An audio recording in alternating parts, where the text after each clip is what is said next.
Good afternoon, everyone. Welcome. Let me introduce myself. My name is Vivian Garcia. I'm a marketing manager with Springer Publishing, and we're so happy to have you join us today for our webinar on decoding medications in lactation with Dr. Kaytlin Krutsch, co-author of Hale's Medications and Mother's Milk, and professor at the Infant Risk Center at Texas Tech University Health Sciences Center.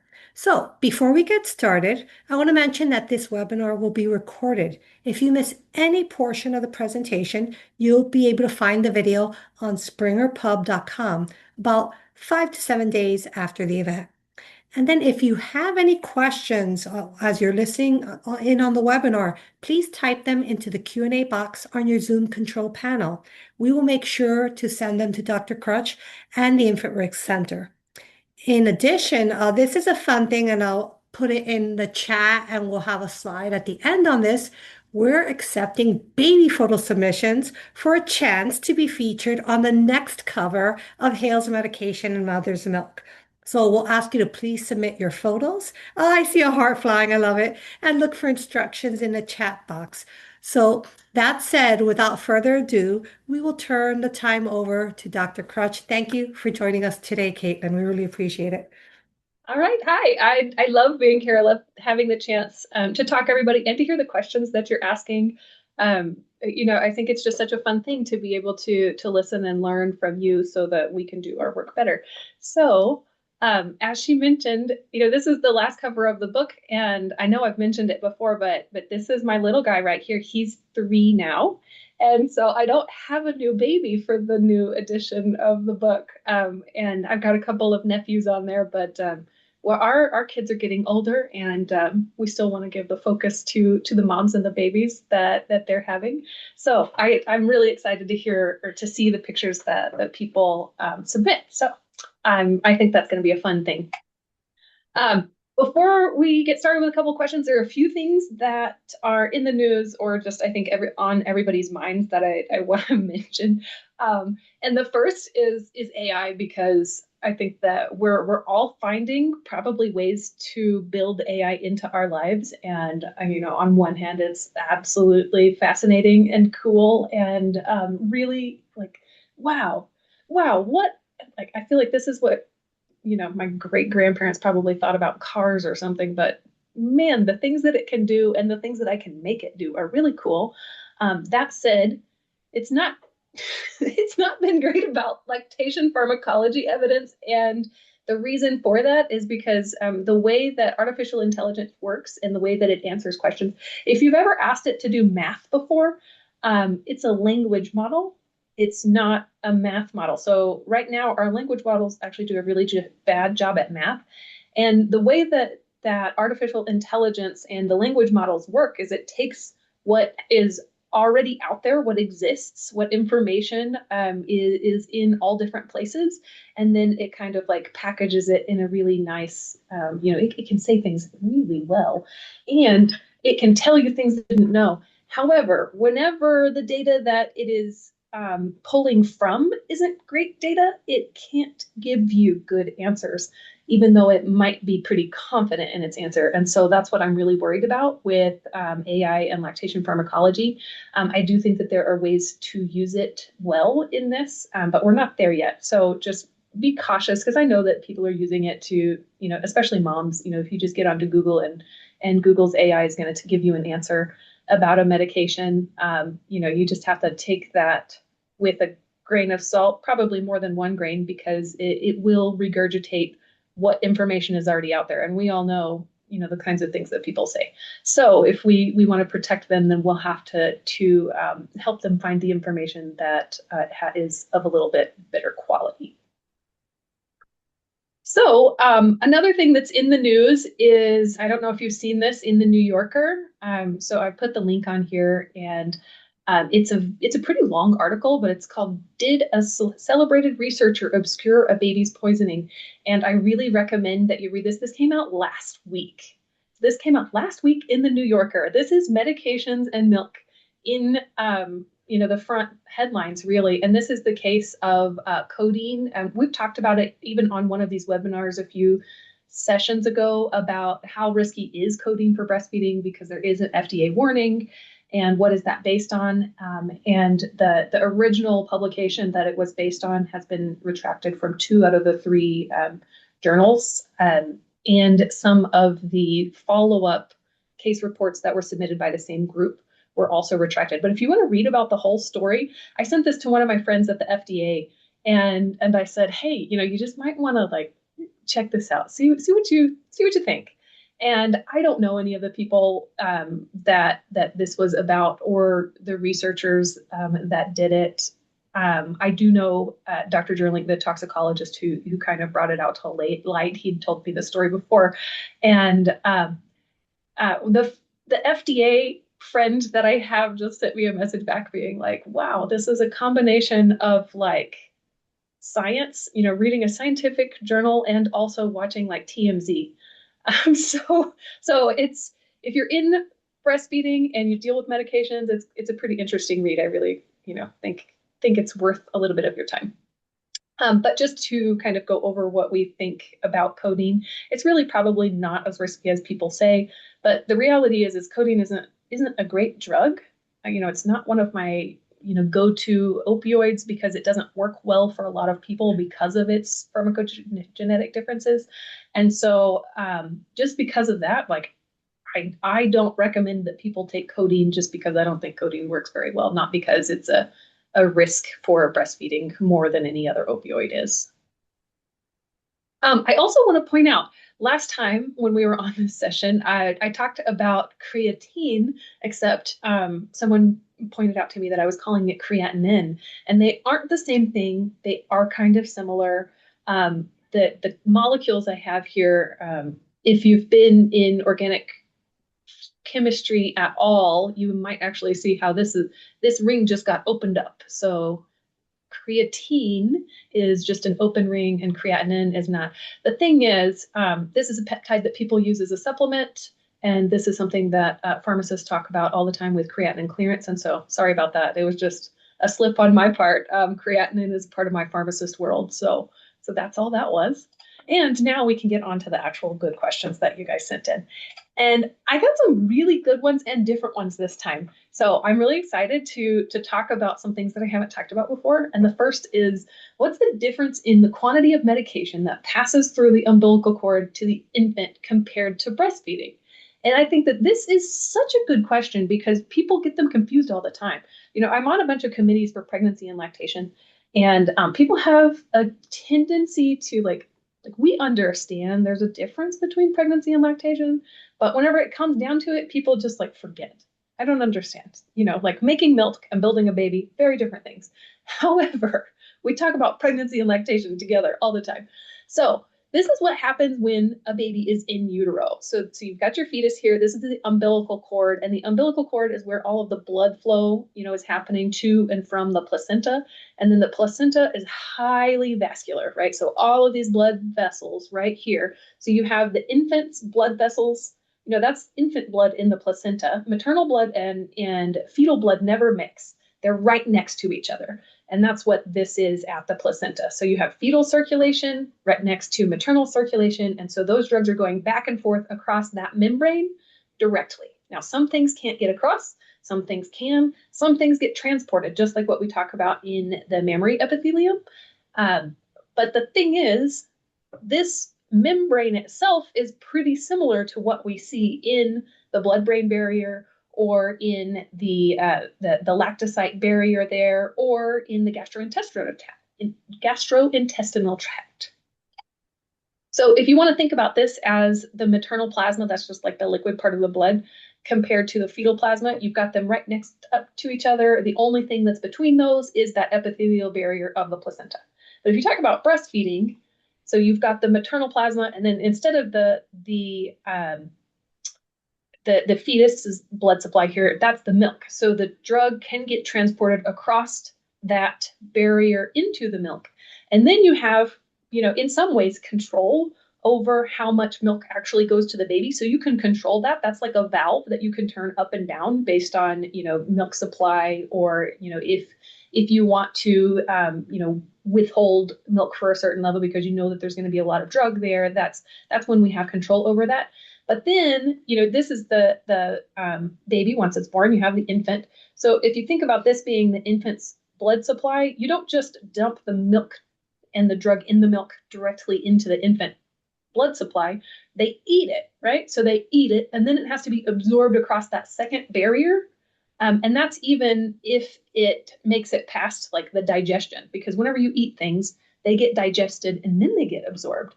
And most of the time, that's going to be really protective against any kind of drugs. So if you think about things like proton pump inhibitors, so Nexium, esomeprazole, omeprazole, think about any of those. They formulate that drug in a certain way so that when you take it, your stomach, like the acid in your stomach, isn't going to break that apart. It's not going to get digested by the enzymes that your body makes to break them apart. That's literally what digestion is. You're breaking everything apart so that you can absorb the parts and use them in your body for energy or for building things or whatever you are meant to be doing, right? So it is like it's a really good protective barrier, and it means that like you're cutting down at each step, you're cutting down a really significant amount of drug that's available for the baby. That's why we really, even whenever is drug in the milk, why most of the time it isn't a problem. So like our monoclonal antibodies, are made after antibodies. And antibodies are actually just really big proteins. And proteins are things that babies and people, any people eat all the time. And so your body is built to break them apart and turn them into other things that you need. So that's how that works. I thought it was a really good question. Hope I didn't go too far into that. I also wanted to give you kind of like a little sneak peek into the next edition of Hales. I've been working really hard on the next edition already. I think it's crazy to think like right now I'm working on the 27 to 28 for 2027 to 2028 edition. But I felt like that whenever I was writing the edition that we're talking about now too. So this is a little sneak peek of that. I'm trying to like build one picture of kind of everything that's happening and the things that you want to think about. And the introduction is actually going to take you through each of these pieces. So we're actually going to talk a little bit about risk tolerance and infant med tolerance in another question coming up. Okay, so we got a lot of questions on GLP-1s. I think it's interesting how we really do see patterns in the questions that we get. I used to hear cannabis all the time. I still do hear some cannabis, but the newer question now is GLP-1s, and I'm not quite as tired of it as as I used to be, I guess. But GLP-1s, like the reason that we're getting questions is because people are taking them. This is a study that was out of Denmark, I think, and they are looking at the increase in GLP-1 use in the postpartum. And I mean, look at this chart, it's skyrocketing up there. And that's with Wegovy and with, mostly that's Wegovy. Pretty much everything here is because of Wegovy. Also, I can't remember if Novo Nordisk is the one that is based in Denmark, so that might also have a little bit to do with it. But this looks like what we are feeling at the Infant Risk Center. People like it. And now this is really kind of busy. However, what do we know about GLP-1s and milk? I've tried to put it all on one slide for you. So if you tried to screenshot something that you'd be able to get it all. There's a couple of steps to this. So, the first question that everyone always has is the drug in the milk? And the answer is pretty much no. So we did our study on semaglutide here at the Infant Risk Center. We actually are, we've submitted to Journal of Human Lactation for tirzepatide, so it's under peer review. Someone is reading that, telling us what they want to know. Hopefully we did a good job and we'll get it published pretty soon. But we did hear the same thing for tirzepatide. We just didn't find any of it in the milk. And we did a really good job at looking at a very small amount in milk. So I'm really happy with how that publication came out. The thing is that we want to not forget about is that there are maternal benefits. Like there's a reason that people have been taking it. It's not just about weight loss, but also, we're talking about like, are we preventing hypertension? Are we reducing diabetes? Are we, those are real things that GLP-1s are doing. So That said, they have to be indicated first. You don't want every mom that you see, who gained weight, healthy weight during pregnancy. You don't want to just encourage them to be on a GLP-1 so that the weight will come off faster. That's not what we're talking about there. Someone did ask about microdosing, and every time I hear about microdosing on social media a lot. Like, it gets advertised to me. I think that they target me based on the things that I look up. And the microdosing, there's no data at all on effectiveness. So what I think that microdosing really is, it could work, probably not, because if it did work, then I think that they would have still studied lower doses, because lower doses usually have lower adverse effects. And so, there's something to be said there. However, I think mostly what's happening is they're just trying to reduce the cost enough that it opens the market so that more people can afford to buy it, even if it's, their version isn't going to work. I don't know. That's just my initial impression. That's not something that I can really have a lot of good answers about, but someone did ask me, so that's as much as I have to pass on that one. The next question, I think probably the more important question at this point, is how do GLP-1 medications affect lactation and infant growth? And that's a really good question that I do not have the answer for, because we do have the potential for reduced maternal and milk nutrients. And I have been learning more and more about this as we've kind of come on through these years of GLP-1 use. And the thing is, before you lose milk supply, you actually will reduce some micronutrients in milk. And I think that's a little bit concerning for me, because if you have a young infant who is exclusively breastfeeding and you have a mom who's taking a GLP-1, there's actually data that says that if they start taking it, the GLP-1, that they might already be at a higher risk for having nutrient deficiencies, which I thought was pretty interesting. But once they start taking it and they reduce their calories, they're going to be reducing their nutrient intake if they're not really, really careful. And you could actually impact the amount of nutrients in your milk. That said, I've got a couple of recommendations here in a little bit about how what kind of guidelines you can use to avoid those problems. So we'll get to that in just a second.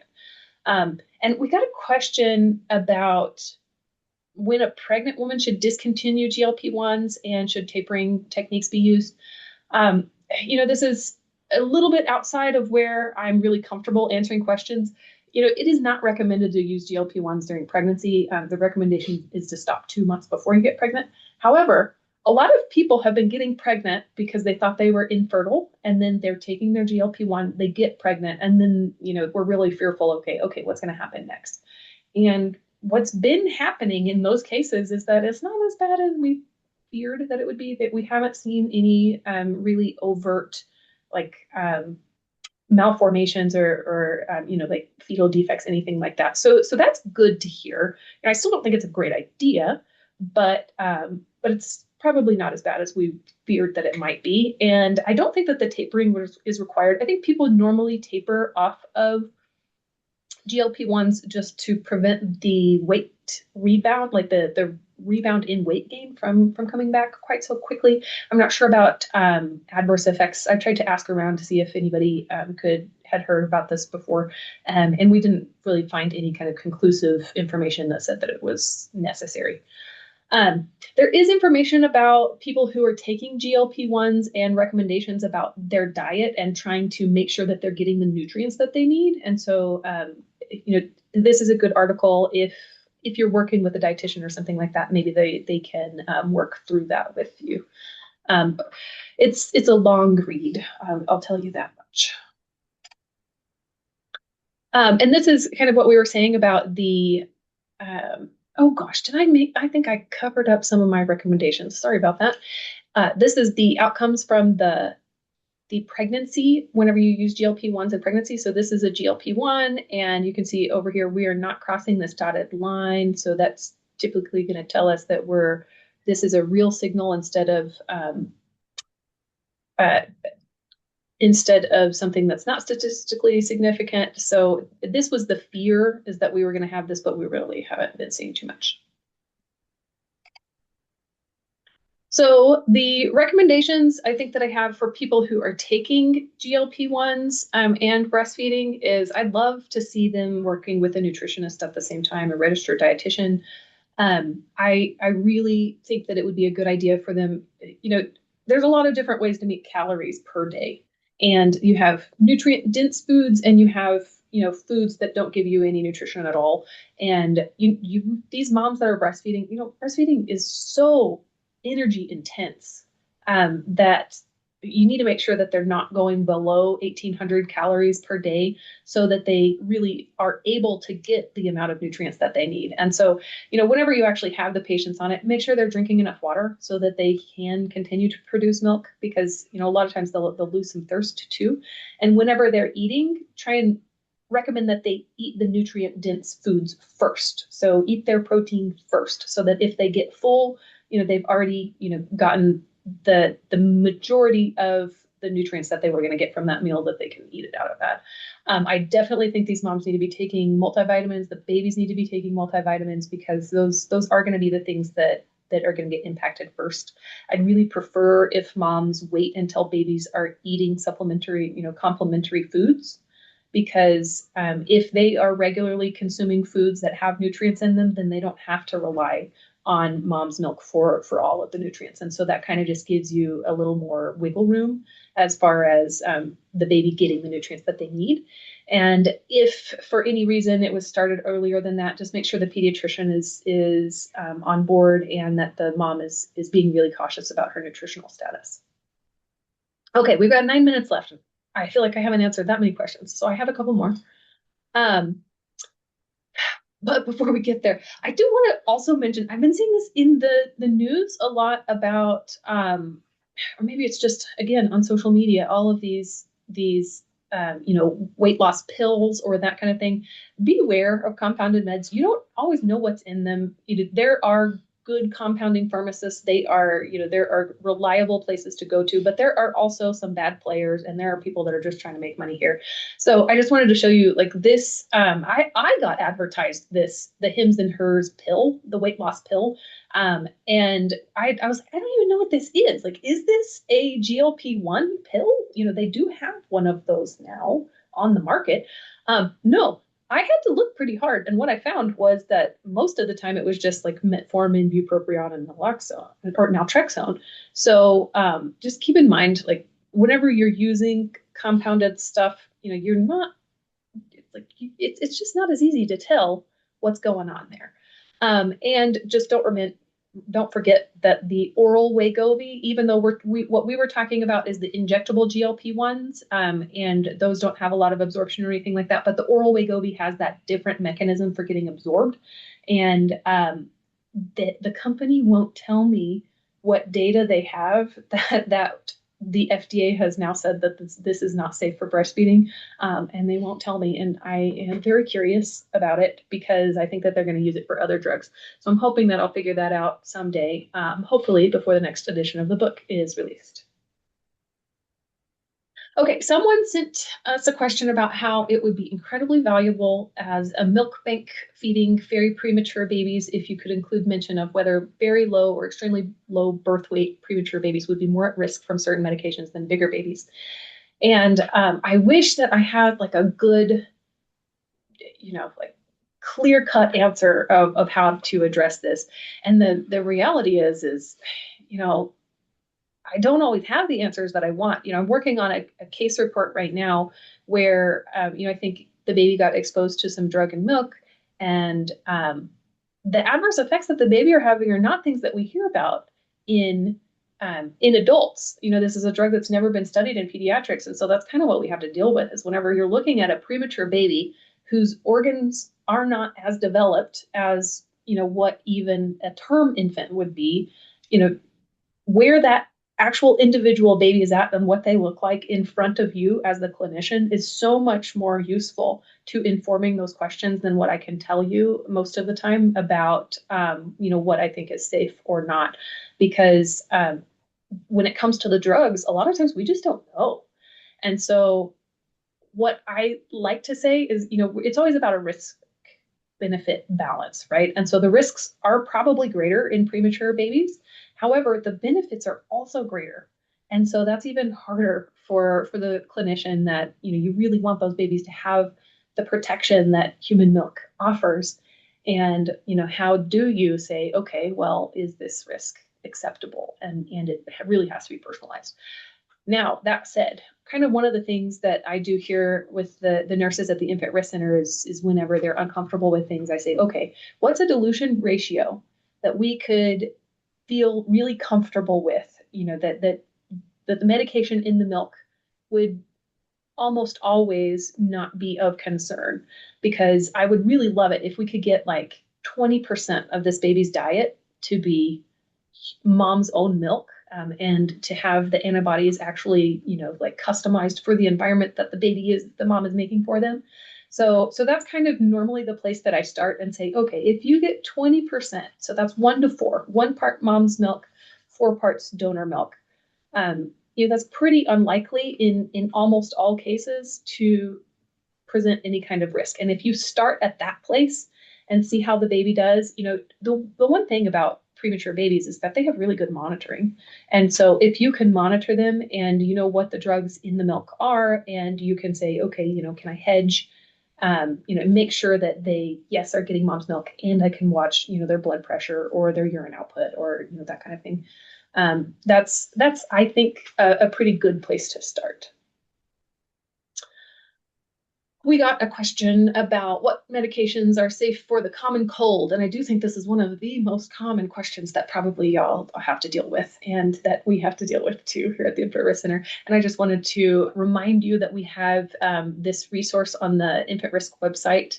So that's the QR code that actually takes you to this website. And this has like a list of all of the most common drugs and the lactation risk categories, and kind of an explanation of what's going on here. Except I just realized something that I need to update, so I'll get onto that now that I'm looking at it. Okay, and I thought this was an interesting question too. So many providers continue to advise women to stop breastfeeding after 4 hours for taking hydromorphone, and claim anxiolytics during pregnancy could cause severe drowsiness in the newborn at birth. What's the latest information on this? So the information hasn't changed. The information is exactly the same as it was before. So actually, I think this question is probably more of an issue about, I showed y'all that new graph that has risk tolerance. I think it's more about risk tolerance between people who have different opinions, and that can be the prescriber, that could be the mom, that can be, any of the other players like the pharmacists that are dispensing the medicine. And whenever people's risk tolerance are not all, aligned, that's when you really start having problems. And so I put this up here. This is a friend of mine, Carolina Morse. She's in Poland, and she's been working on this study. This is actually not the article for this study, because she's got 2 really good things I'm trying to show you here. And she was looking at drug-related problems on breastfeeding patients treated for depressive spectrum disorders, and that is a lot of the problem that she found. And so this is her website, and you can kind of find this really nice walkthrough of what she was able to look at. And the thing is, it's almost all of those issues, that the ones like got brought up here about drowsiness at birth, or waiting for 4 hours after, opioid exposure, that kind of thing. It's more about how you talk to people, and about how you say, okay, this is how I'm weighing the risk. This is the benefit that I see. What are your concerns? What are your, what can you work out? Because Carolina did this project where she basically figured out that she can work through almost any of the problems. And I can't remember what her resolution rate for these were, but it was really good. And so I think that with the right skills and the right tools and the right amount of patience, that is really something that I would invest my time in, especially if you're working with the same provider team and that kind of thing. If you just really invest time into them understanding the benefits of lactation for the mom, breast milk for the baby, and not just dismissing that out of hand. You really have to look at it like an investment. And that's all I've got for today. I've got the question of, or the information for getting you the pictures on the front cover of the book. I think this is what this is. So you send it to marketing@springerpub.com. Maybe some of my Springer friends can jump in and give us some details about that. Yes, And I'd be happy to, Caitlin. I'll do that quickly because I know some things came in the chat, and I didn't know if you may want to address a couple of things or if we're running up against time. But I'll mention the photo contest, and of course, thank you so much for a wonderful presentation and for answering so many questions to begin with. We really, really appreciate your doing that for us and for all the attendees. And then we also want to thank everyone for attending today. And we mentioned the photo contest before, so a lot of the details are on here. That essentially what we're looking to do is find a new image for the cover for the next edition.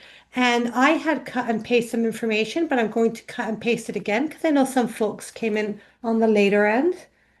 Do this. And then before I go on, do we have a little time to answer a couple of questions from the chat, Caitlin?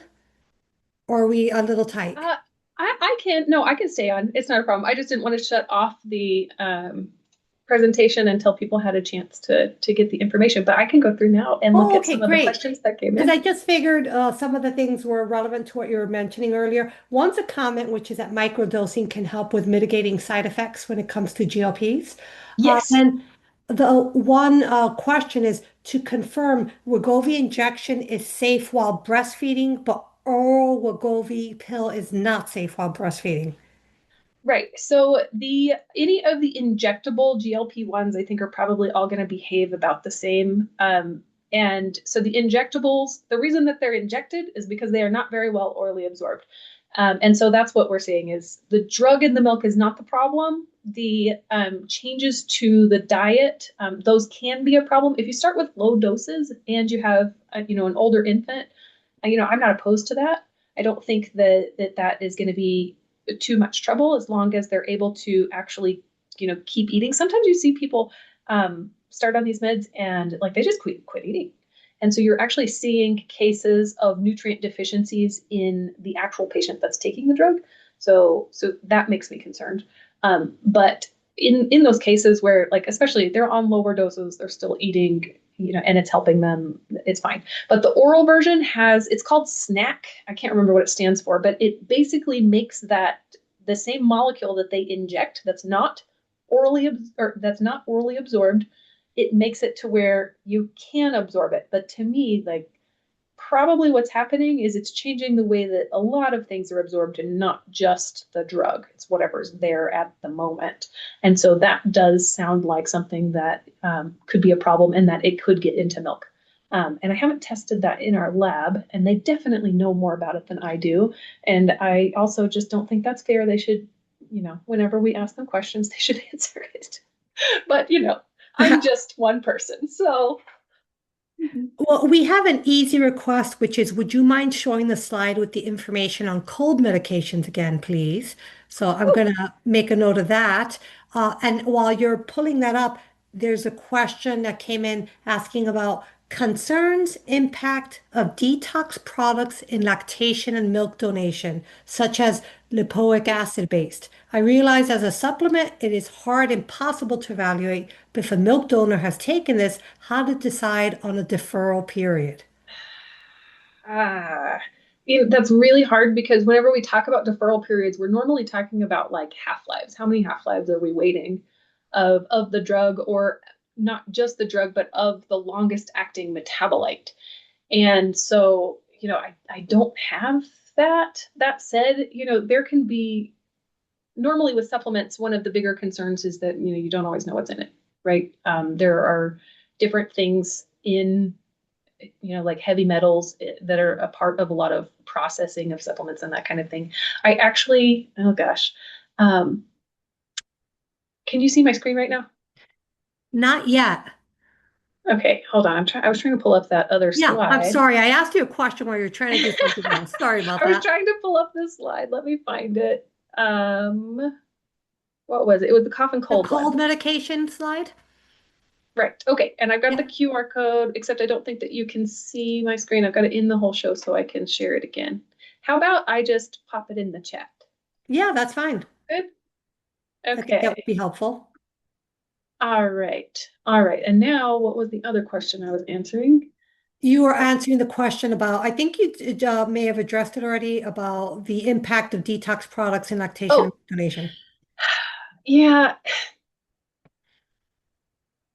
I don't know. I'd have to look at the detox products and see if there's any data available. I don't think there is. So we are actually doing a study right now with some colleagues at Texas Tech in their environmental. I can't remember what they are. They're chemists, and I've been bringing them some supplements that I know a lot of lactating women use, just to say like, okay, what do we have in here that's not the supplement itself, but whenever I say I'm worried about like adulteration or, is what is says it's in there, is that what's in there? Well, I can tell you, you know, the heavy metals so far have been looking really good. I've been really happy with the results that we've been getting because they are, um, in some way confirming that they're not present, which is what I had hoped to see. Your fear is that you're going to find the things that you don't want to be there, and that's been good. Um, does that transfer into detox products? I don't know. I don't know. I'll have to look into it. I've got a student in here with me, and Oh, nice. she didn't want to show her face and say hi, but now she has a new project.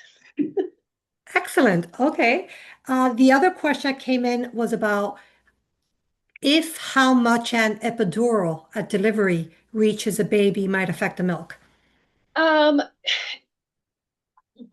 this was a big question probably like 20 years ago. So there's a lot of data on this, but it's all pretty old.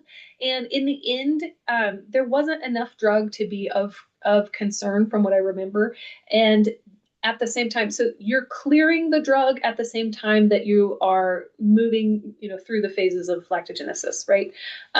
So whenever you actually are full of med from delivery is when your milk supply is the lowest. And so the baby doesn't actually get that much of that milk. So it would have to be probably higher than regular for us to be concerned. The epidurals are even technically that is less of a problem than like if a mom gets a single dose of fentanyl whenever they're delivering. We see that a lot. That fentanyl is going into their bloodstream, which gets into milk easier. The epidural, they're dosing it directly into the epidural space. And so they use a lot lower doses than what you do when you're dosing systemically. Thanks, Kaytlin. There are a couple more, but again, I want to be respectful of your time. So if you've got a scoot, that's okay, and we could No, ask no, that's them all right. We afterwards. can keep going. We've got a Okay, smaller great. group here than usual. Wonderful. I'm sure everyone listening is really appreciative of this. So the next question I saw was, do you have any information about creatine safety? Oh, okay, gosh. Creatine, not creatinine. Correct. I think that I presented on that during the last session, Yes. and it's always a case of dose, right? Um, Basically, you're going to have a problem in mom before you would have a problem in the milk is my final, like, I'm pretty confident, and that's what would be happening. I had some information that I shared that was based on dairy science because they do a lot of looking into, okay, if I increase the amount of protein, does that change the milk macronutrients and that kind of thing. And we can go back to those slides and share that information. I'm sure I can get Vivian, maybe I can get you to share that information out again. Oh, like to pull up the slides? Oh, no, no, no, just like because I think that Oh, the the prior webinar, you presentations are mean? only gone for a little bit of time. Actually, look, I found Oh, okay, the great. slide already, so I'll just throw it back up and share, and you can see.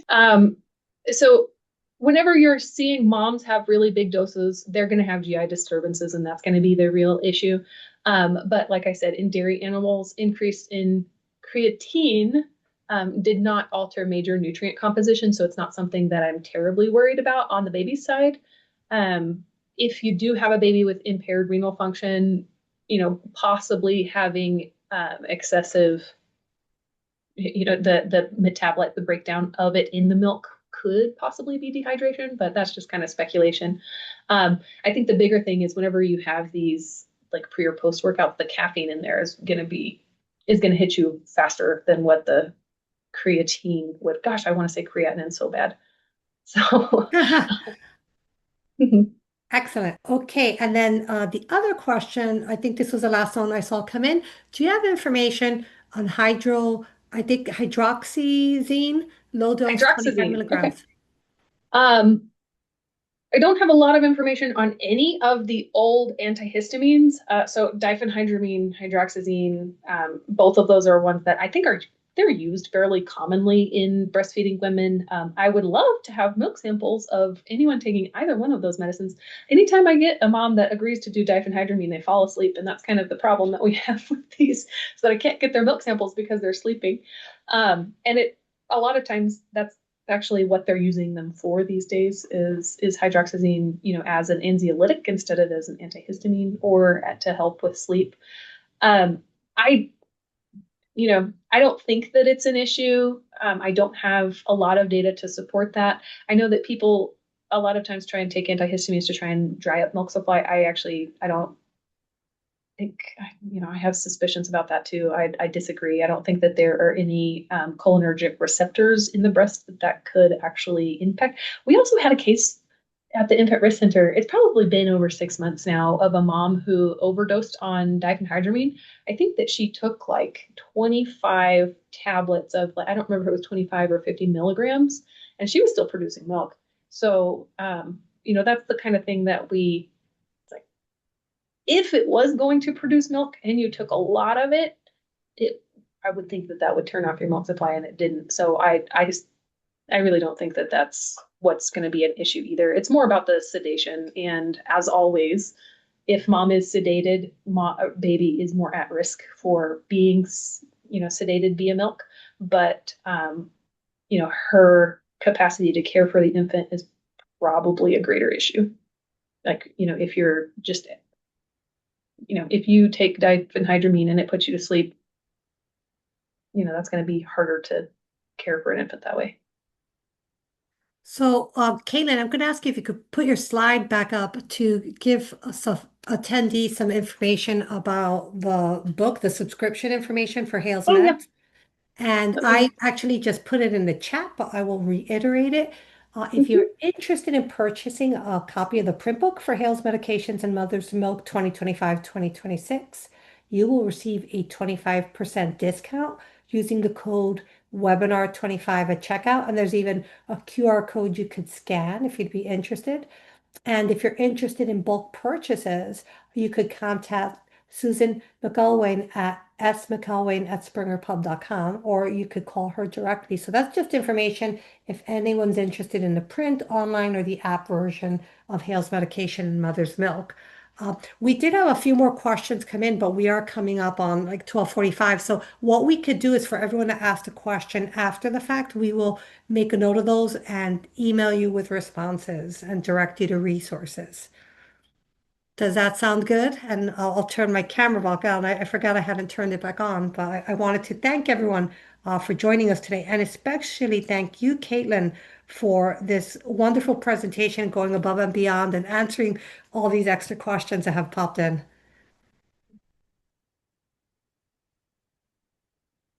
A lot of thank yous, lots of hearts. And don't forget about the photo contest too. You get a discount, photo contest, all good things.